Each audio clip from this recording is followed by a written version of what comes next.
We have begun. We have officially begun. So, okay. So what I sent you, I sent you the dog and the cats were very busy. So I sent you this in like three sections. Okay, and that's the respiratory, whatever. That's the respiratory anatomy that's there. Okay, and so it's very straightforward. I mean, you have that respiratory outline.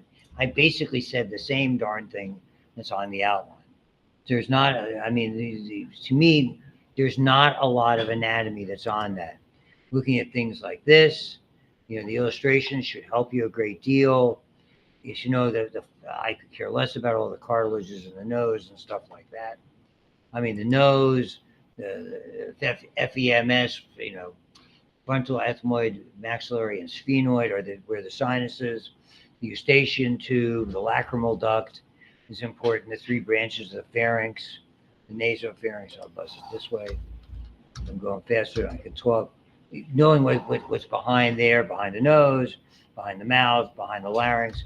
Big players in this. Not so much the tonsils. We'll get to those in. How should I say? We have those in immune more than anything else. And then really, when we get into and I talked about the larynx is typically the dividing line. This author puts the larynx in lower. I mean, it's a distinction between upper and lower respiratory infections. Upper are common, lower are bad. See, laryngitis to me is in the middle guy, kind of a guy when we get clinical about it.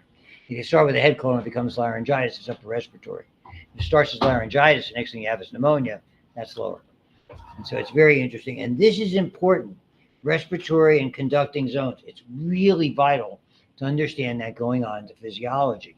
Most of that, most of all the bronchi, all the divisions, primary, secondary, tertiary, larynx, trachea, is all about moving air in and out, which we do with pressure chambers and the anatomy of those areas.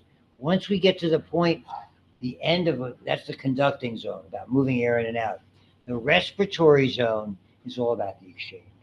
And that's the definition of something that you should all be very well aware of, particularly for physiology going forward. It's called chronic obstructive pulmonary disease and emphysema. Okay, and they're not necessarily the same thing.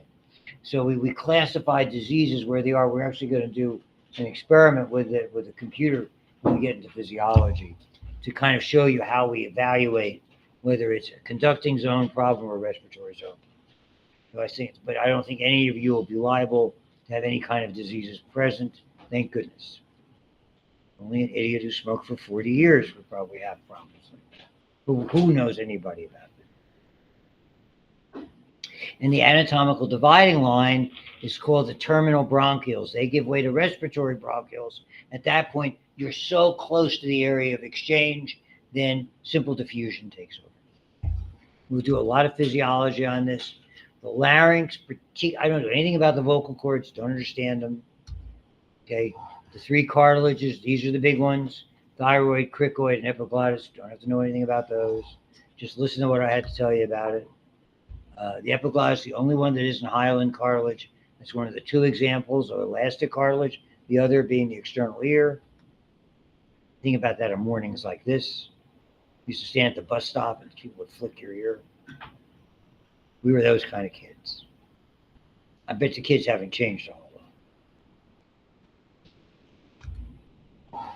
And again, this is where really the hyoid bone is all about attachment for speaking and swallowing. And that's really where, and so you have a lot of muscles and soft tissue attaches. Very good diagram. Your Adam's apple is this prominence on the thyroid cartilage. Thyroid because the thyroid is on either side of it. Cricoid is another ring-like cartilage. You have to know the anatomy, not anything about those guys. Linings are important. Listen to that about that. Not doing the chords or voice production or vowels. I mentioned in passing. Pretty straightforward. Trachea, the C-shaped cartilages that are open posteriorly and horizontal. Very important to understand those. And then later, and here's the pseudostratified ciliated columnar. There isn't, so it's a little bit different system just to go through it. Beautiful, healthy cilia. And then all these, and you have to know what the distinction between the right and left main or primary bronchi, secondary, how they branch, because there's 3 lobes on the right, 2 on the left. Really important when you see the anatomy of it. You see how the right is much more declinated. Most pneumonia, right-sided. It's all about, it's an area I love. It's called the anatomical basis of disease. I wrote when I was doing my vein presentations. That to me is an anatomical basis of disease that I pointed out. I really love that stuff. And this, see, particles, it's gravity. You get some particles in your trachea by mistake, and the next thing you know, like food particles, boom, they're coming down this way. Really, where do we worry about that the most? That's the reason for the single most important order preoperatively. It's the only order you can't fake. Somebody can get their blood test, you need another one, you order it. Somebody get an EKG, you order it, because you can get those read right away. Get a medical consult right this minute. Get an anesthesia consult, they do it there anyway. What's the one order you can't duplicate? What do you, if anybody had a procedure done, what do they tell you?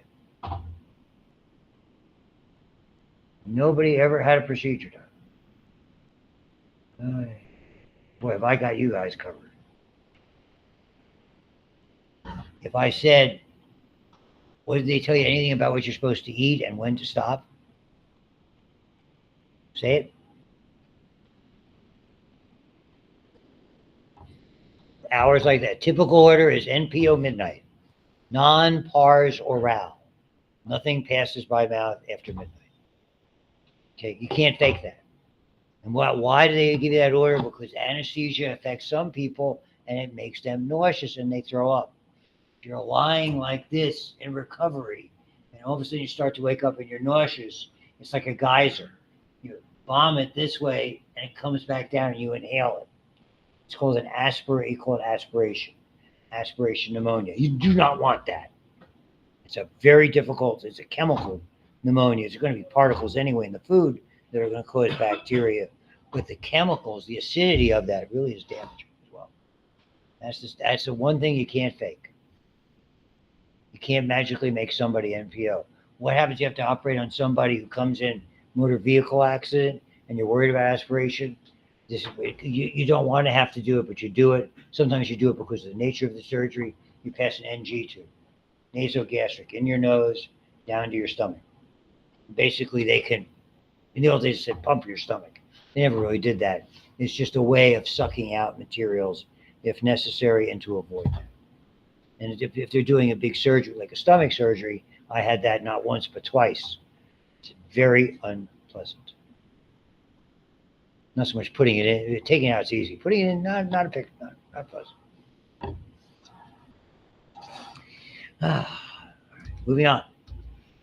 So all these neat little things, and about here, the alveoli, and particularly understanding what they accomplish, what these pores do, all the little things I commented on, and the exchange. And know the distinction between type 1, type 2 cells, the nature of surfactant, this abundance of macrophages. And everywhere, you see every one of those branches. These are branches of the pulmonary circulation. In blue, pulmonary artery, arterioles, pulmonary capillaries, venules, veins, all the way back to the pulmonary veins, going back with the oxygenated blood to your left ventricle.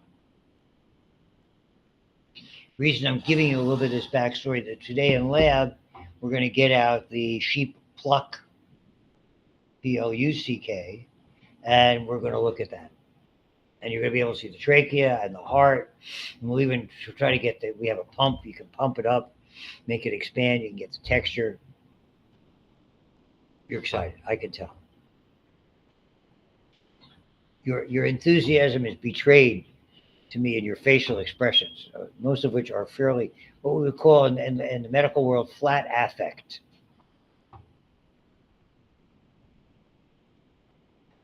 I can see that. You're all, the one class I really like teaching is giving me a hard time. This is a problem. I digress. Okay, here it is. Goodbye. Stop there. No, I mean, I don't do this stuff. The Fishers don't care. Heart, the lobes you have to know. Basically, the linings you should be familiar with. 10 on the right, 8 to 10. And these are the divisions, segmental divisions. I did all of that.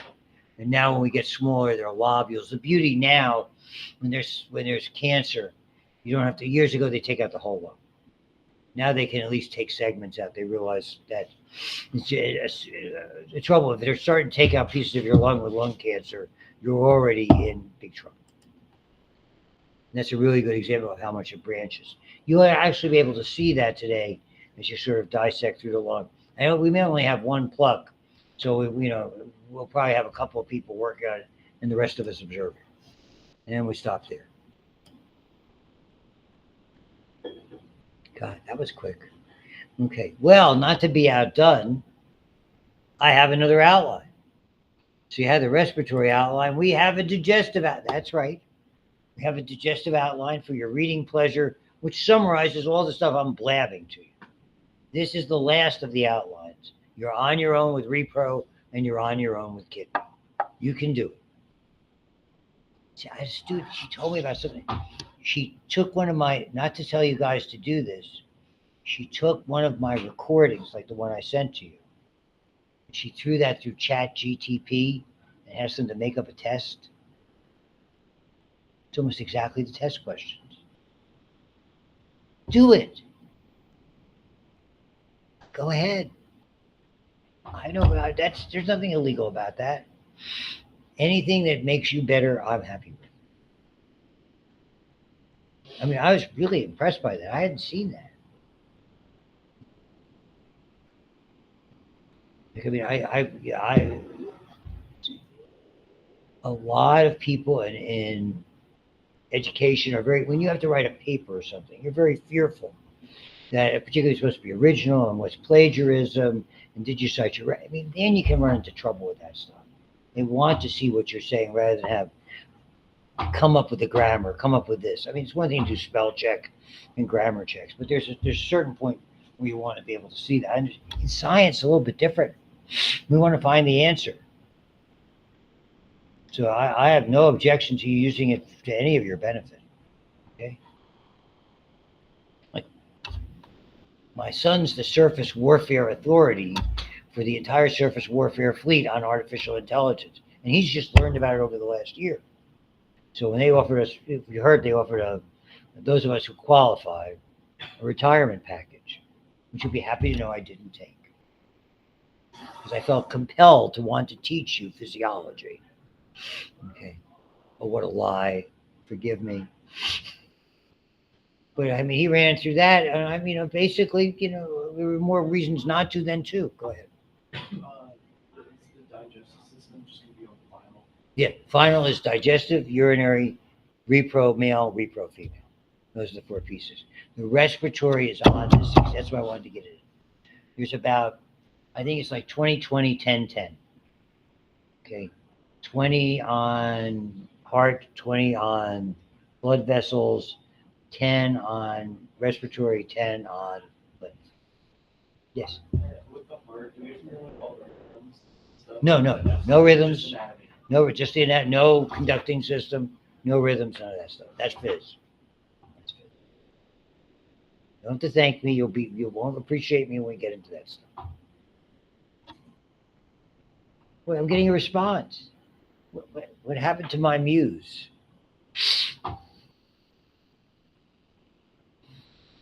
I finally have really offended her, I think. Why am I the only one who laughs at these? It's okay. I don't know. It's not my wife telling me, you really think you're funny, don't you? It's okay. So off we go. Are you ready for rest? You ready for digestive? We'll do a little bit of this, half an hour of this, maybe a half an hour. And I'm going to do some looking around. There's no lab report or anything for like that in the lab with this stuff. This is for interesting. And they found our doubly injected fetal pigs. They're coming.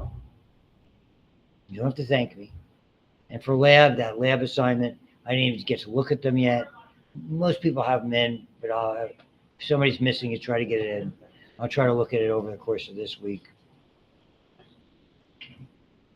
God. I must be the only one who talks today. Calm down, Lou. You like them. They're nice people.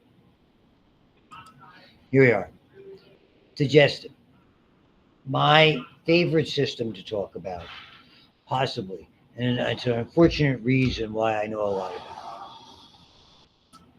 For those of you who did not know, in the year 1993, I was 42 years old. I had an 8-hour major guest. I had such bad ulcers, they had to remove half my stomach and reroute it. It didn't get any better. I mean, the surgery was successful. I didn't change my lifestyle. And for a variety of reasons, with an abundance of scar tissue, which is unpredictable in surgery, they had to redo the whole thing in the year 2000. I was very close. This will dovetail into all my expertise with about having 50 units of other people's blood running in my veins at one time. I've had that many transfusions. So despite the healthy visage that you see now, okay, ready to go, all that good stuff, be happy about that. I would say my activity level is good for people of 74 and a half years old. All right? I'm not sitting on my tuchus constantly. I wouldn't get up to prove that. So I'm very active, not despite what my wife will tell you. So I have a lot to share with you about. It's there. So what it does, takes in food. So we have four processes: ingestion, incoming. Okay. Digestion, which is both mechanical and chemical. Okay. And in different areas, you're going to see some of the physiology we're going to go over, where it's mechanical, where it's chemical, where it's both. We go more into the intricacies of it in physiology. We have absorption, digestion of, my food hasn't digested. That has nothing to do with absorption. Okay, understand, the alimentary canal is a hollow tube that goes through you, from your mouth to your anus. Overdevelopment has changed, it's twisted, it's turned, it's enlarged, it's narrowed, it's done all of those things. It has variations in the lining. And other than that, it's a hollow tube that goes through you. Until the food is absorbed through the lining, principally in the small intestine, it's not inside of you. It doesn't mean it can't affect you. Because you can ingest toxins and bacteria that can impact the lining, or materials that you can't tolerate, you react to, you're allergic to, all that good stuff. All right? So there's a lot to this particular system. They break it down to the nutrient molecules, and then they absorb them. The smallest particles, proteins, not until they get to amino acids, sugars until they get to simple carbohydrates, monosaccharides, not disaccharides. It's the whole idea with lactose intolerance. Lactose is a disaccharide for all you biochemistry fans, right? Did you do that already in biochem? All them sugars? Good. So glucose and galactose make lactose. What makes someone lactose intolerant is they don't produce enough lactase for a variety of reasons. We generally all are born, by the way, lactose. And it varies. It's an oddball type of thing. Moving on with that. So we take the simplest part. Proteins are amino acids. Okay? Nucleotides we break down appropriately. Fats are kind of oddballs, but we'll get there. And whatever is eliminated, and this is the big mistake people make. When someone says, what does feces contain? Okay. Oh, that's undigested food. That's 1/3. 1/3 water, it's equal. 1/3 water, 1/3 undigested food or remnants thereof, and 1/3 cells. This is where the lining cells are extraordinarily important. The hallmark lining, simple columnar epithelia with goblet cells. They are replaced in their entirety, continuously, and in their entirety every 3 to 6 days.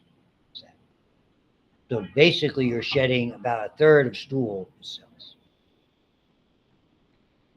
Shocking. And basically, the anecdote is this: I had just done my first surgery. I'm laying there in at Presby with a food tube, with a nasogastric tube down, with not being able to take anything in. I said, when can I finally get this? I couldn't talk for 2 months. I was hoarse. Out of my nose and actually eat something. I'm basically getting ice chips to suck on. They said, "Oh, you have to poop." And I'm like, "Well, I'm not getting anything to eat." He says, "Oh," and that's when I heard this and stayed with me. Believe me, eventually you go. You don't have to eat to go. You still got 2/3 of the stuff working anyway. So the alimentary canal, basically everything is the alimentary canal except for some accessory structures. Salivary glands. Sure, the tongue is an accessory structure. Teeth are accessory structures. But salivary glands, the liver, the pancreas, the gallbladder, okay, some of the lymphatic stuff like the appendix. Those are really helper structures. So it's a continuous muscular tube, GI tract, gut, whatever you want to call it, mouth to anus, digests chemically and mechanically, those are the terms I use, absorbs fragments through the lining, and mouth. Notice the accessory would be, again, tongue, teeth, helpers. Pharynx, your throat, we share it with respiratory. Esophagus, stomach, small then large intestine, and eventually the exit point, the anus. We got the rectum is in there, and then to the anal area, etc. Accessories: teeth, tongue, gallbladder, glands, salivary glands. You'll see the glands as we explore the anatomy of the different areas, the different anatomical areas. The liver, very interesting, extraordinarily important, and the pancreas, same deal. It's there. I mean, this unit from mouth to the anal canal is about 25 to 30 feet long. I mean, which is 3.5 feet in length there. Obviously, things, as you can see, this is still a continuous tube. Ignore the liver, ignore the gallbladder, ignore the pancreas. It's a tube, but it's changed shape, it's changed relationships. It's very amazing in that regard. This is when really those linings, when we talk about, remember the key lining, once we get through the esophagus, underneath here, the dome that forms here at the top of the liver is formed because of its contact with the diaphragm. The diaphragm is the boundary between the abdomen and the thoracic, that ventral body cavity. Diaphragm is an extraordinarily important barrier. That's the barrier. When you hear about it, maybe I told you that already. When you hear about, oh, someone has grade 4 pancreatic cancer, grade 4 means it's crossed the diaphragm. Muscles are barriers. When they cross a major barrier, there's a word that ends in ed, which is kind of like the Steelers last night, if you get my drift.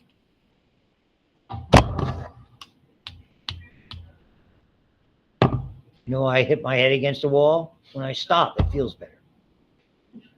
That was last night. WTF were they doing on offense? Hey, look, everybody has that was a real stinker.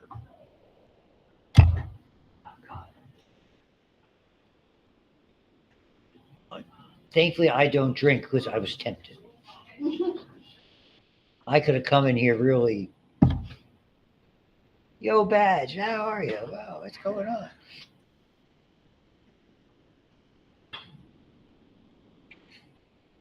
That would not have sold well in there. So, nevertheless, I don't even know what got me off on that tangent, but it basically this. I'll keep going. You're just getting yourself into trouble. So, ingestion. Part of this is propulsion. This is peristalsis. Smooth muscles. Very interesting. Smooth muscles, all of these hollow tubes, whether it's blood vessels, smooth muscles, genitourinary tubes, respiratory tubes. Respiratory tubes are kind of an oddball. Basically have smooth muscle, and even respiratory has some. If you listen to that, that's what we try. I'll mention it in passing though, in that dictation. Effectively, the way they move stuff, genitourinary moves it this way consistently. Basically, it's called peristalsis. The muscles inevitably around this hollow tube are first circular and then longitudinal. Squeeze, push, squeeze, push. That's what peristalsis is, the rhythmic motion of first squeezing to compact and then longitudinal muscles exterior to that, pushing it along. You got the last little bit in the toothpaste tube, squeeze, push, roll it up, push, whatever, however you do it. Okay, that's peristalsis. So swallowing is mechanical. Peristalsis that involves alternating ways of contraction and obviously has to relax. There's a certain amount of processing. So they're showing you true peristalsis here. And it's designed this way. So as the food triggers stretch receptors, basically it responds reflexly. And now the next set and the next set, so it's squeezed, then it's pushed along because it's first circular, then longitudinal. You can see when you get to the stomach, we have muscles that go at an angle. They're called oblique. And that allows it to move the food over and back while it's undergoing peristalsis. The beauty of that tells you what the stomach is, a giant mixing bag. Not a whole lot of processing goes on in the stomach. Not a whole lot of absorption, if any, goes on in the stomach, but it's a big old mixing bag to basically pound your food in and your liquids into submission and make a magical material called chyme, CHYME. Little squirts of this very acidic, very highly concentrated liquid, half a teaspoon at a time, shoot into your small intestine, and that's where really the rest of digestion and absorption occurs. Particularly in the intestines, you have a certain amount of what's called segmentation.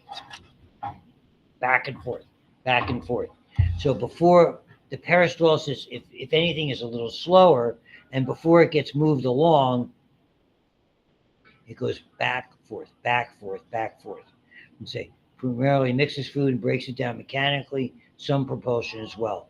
That's called segmentation. You typically see that in the small and then large intestines. Okay? So they call it mechanical breakdown. Fine with me. I call it mechanical digestion. Chewing, mixing it up with a chemical that wets it, saliva, churning it in your stomach. Those are the big areas. In your mouth and in your stomach. It happens in a lot of other places, but really those are the big areas, and then the segmentation. Local constriction that mixes food with digestive juices. Digestion. Now this to me is chemical digestion. Catabolic steps involve enzymes breaking it down into its building blocks, which we absorb. Those fragments into the blood or into the lymph. We will see the lymphatics, this very famous lymphatic structure called a lacteal. LACTEAL. Commented on it when we looked at that particular chapter whenever we were Wednesday of last week. And elimination or defecation, indigestible substances via the anus in the form of feces. And this is a useful chart, I think. Gives you an idea of where these things occur, the mixing that occurs. And, you can see where there's propulsion, peristalsis, absorption that goes on, defecation. And we'll look at all these things, and we'll actually see where the chemical digestive process starts right away. Interestingly, when we get to it, proteins don't start to digest till they get to your stomach. Carbs and fats a little bit quicker. Nucleotides and stuff like nucleic acids, we don't even think about it until it's in the small intestine because they're really deep on the inside. Organization. This is interesting. This is what I was alluding to before when I saw about the cancers. That puts me back on track. The name of that in the chest is pleura, visceral and parietal pleura. Same here, we call it peritoneum. It's different because unlike the lungs, they're stationary. Okay, unlike you're going to see that. Unlike your central nervous system, by and large, it's stationary. This is all about motion. Your gut is constantly moving. Right now, sitting here, it's more active than any other time. We can go in and get a stethoscope, sit there, and you can listen to each other's bowel sounds. That's the first. We have a patient lying in bed. You go over and put your stethoscope, it's called the diaphragm, which is the flat part, on the belly and you listen for little clinks and plunks, those are bowel sounds. That's when you're supposed to be busy doing that. Okay? All of these structures move over one another constantly.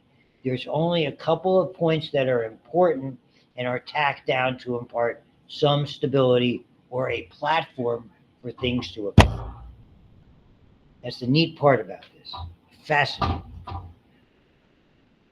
If you had someone who was more healthy, they couldn't teach this stuff to you as efficiently, other than the voice of experience telling you what not to do.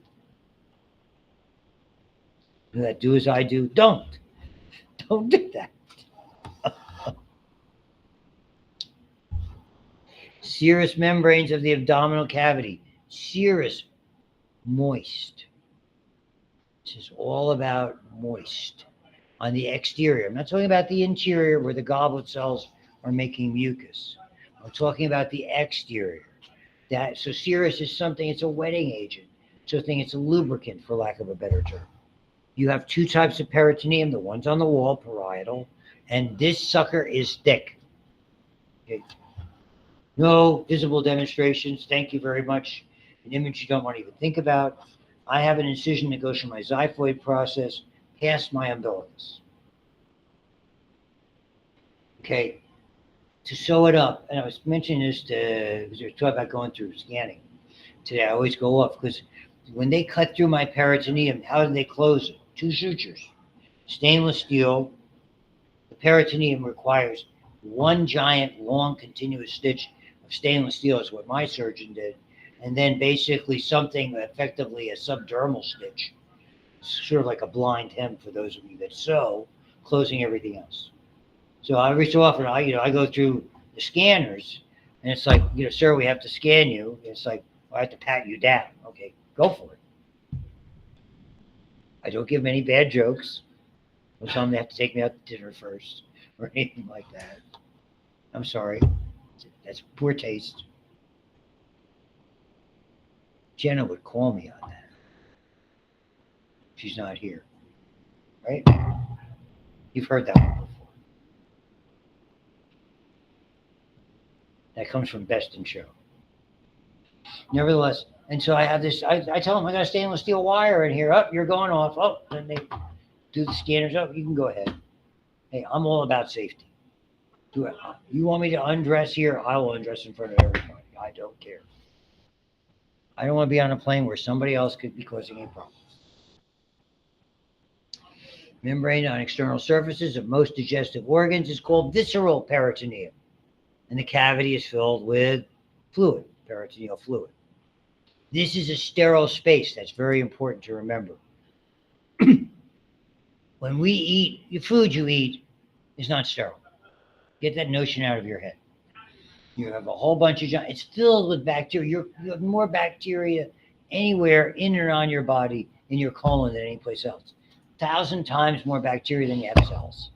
It's filled. That's what happens when somebody ruptures an appendix or has a tumor or has a diverticulum, which is an outpouching that pops like a bubble in a tire, and you're in big trouble. It's called peritonitis. It's a sterile environment. And anything that has infection or chemicals is going to cause a severe reaction, life-threatening. Immediately life-threatening. So this double layer of the mesentery are fused back to back. They extend from the body wall to the digestive organs. Roots for, and this is so critical. These structures are not in direct contact per se. We looked before. I showed when you look at the blood vessels, you look at the kidney. Those renal arteries, the kidneys are right there. It's a direct flow in. The lungs, pulmonary artery, pulmonary veins, the bronchial arteries, which we didn't even have to discuss, feeding the lungs additionally, they're there, not here. Basically, it has to divide, it's sandwiched in membrane and taken to these areas. That's the blood supply. It's so vital. Blood vessels, lymphatics, and nerves, and holds the organs in place, stores some fat. So you have most of the organs, the vast majority are intraperitoneal. During development, some of this visceral peritoneum, I will show you, gets reabsorbed. and it pulls certain structures to the back wall. They become fused and incorporated in the back wall. We call them retroperitoneal. I mean, if you, for instance, when you do bowel surgery and they cut you open like that, if they want, they basically take the bowels out and put them back in. All the way out. They come back in. If you see somebody who's been cut there in a knife attack or a stab wound, particularly a knife attack across, and if it gets through the peritoneum, bowel is going to start to come out. You've got to get it pushed back in, sealed, etc. Retroperitoneal organs located outside or posterior to the peritoneum. Pancreas, duodenum, parts of the large intestine. That's it. These areas are, the pancreas is something that's extraordinarily vital. You can't live without it whatsoever, period. The duodenum has the single most important part called the common bile duct. It's got a new name now. And the large intestine, which is so large, it's almost like little areas where it's tacked down to maintain its shape. This is what it looks like. So you have effectively this. Here's the parietal on the walls. Here's the visceral around the organ itself, around whether it's the esophagus, whether, and that would be the esophagus because that's not in the cavity, but let's say that's around the stomach, etc. And here is the mesentery. This is called dorsal mesentery because it's coming from the back. It's a sandwich of membrane with blood vessels, lymphs, etc., flowing into it. Well, the liver is an oddball. The liver really is the largest structure you see intra-abdominally by far. And it is held by what's called a ventral mesentery, and it also has a mesentery between it. So it's an oddball.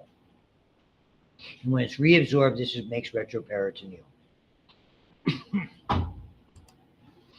Here's the peritonitis. Anything that ruptures it, perforates it. My ulcer didn't perforate. Well, I remember when I was a resident, we had 2 cases of perforating ulcers. We had a lot of, unfortunately, homeless individuals and chronic alcoholics, and they just bore a hole in their stomach.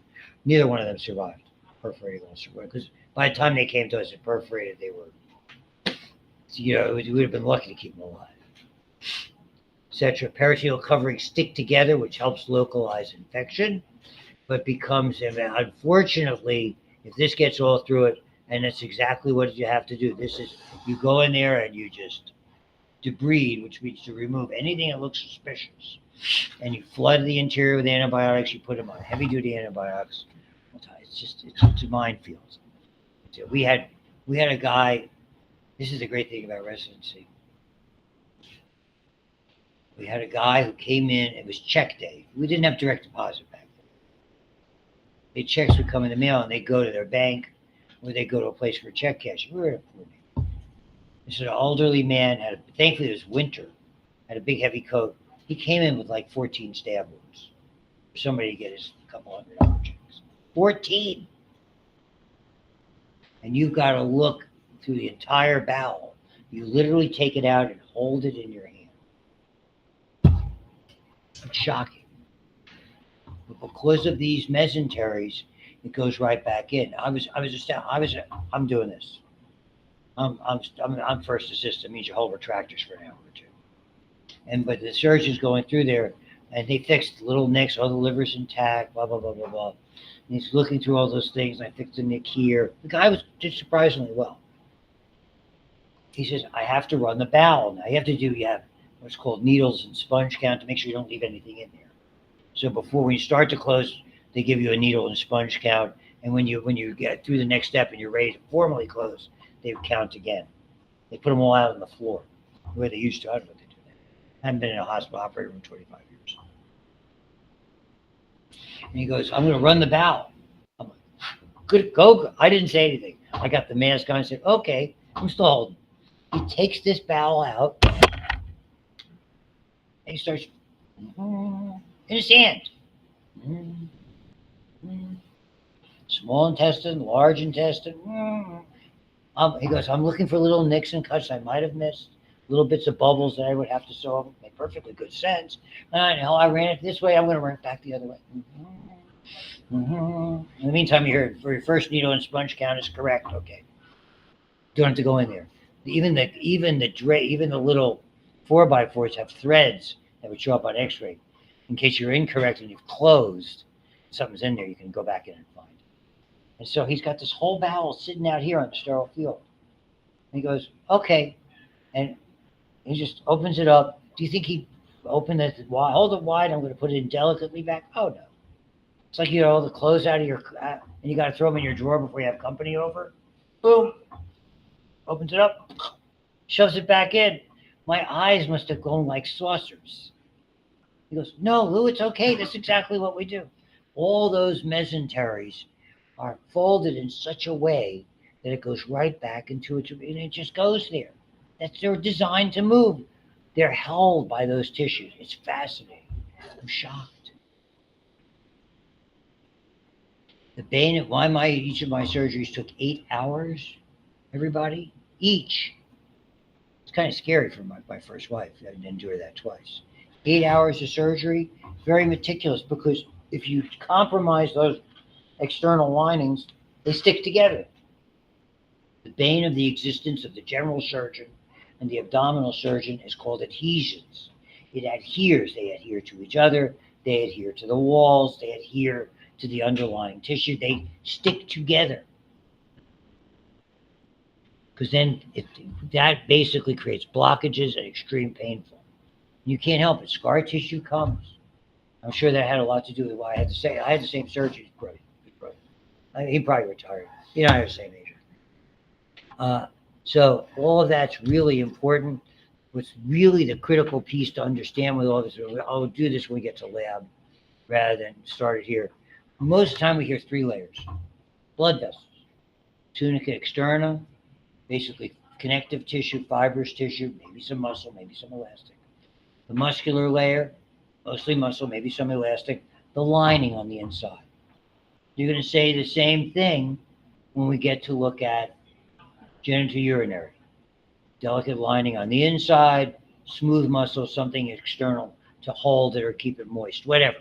Always the same thing. Even the lungs, to a certain extent, the same thing. Those tubes, except now you have cartilage reinforcing it and something exterior to it. Not here. You have 4 layers. You have the external layer for moisture.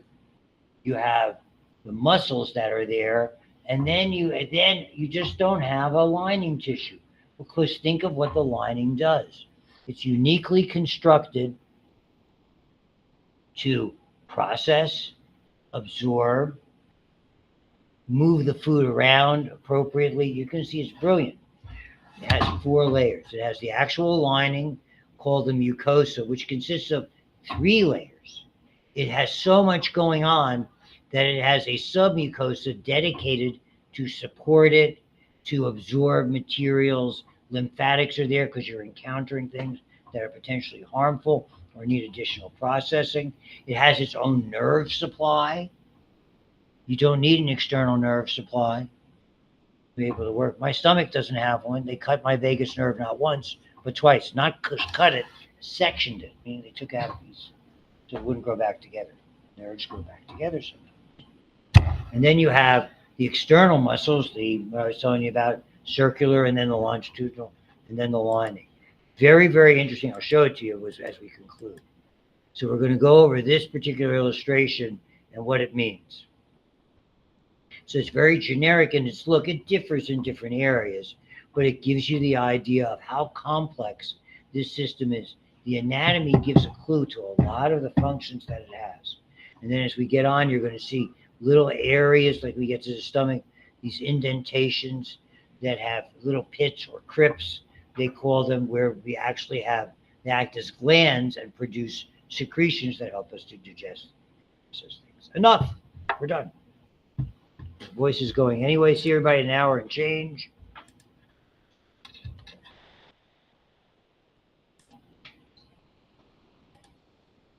I think I have students coming in.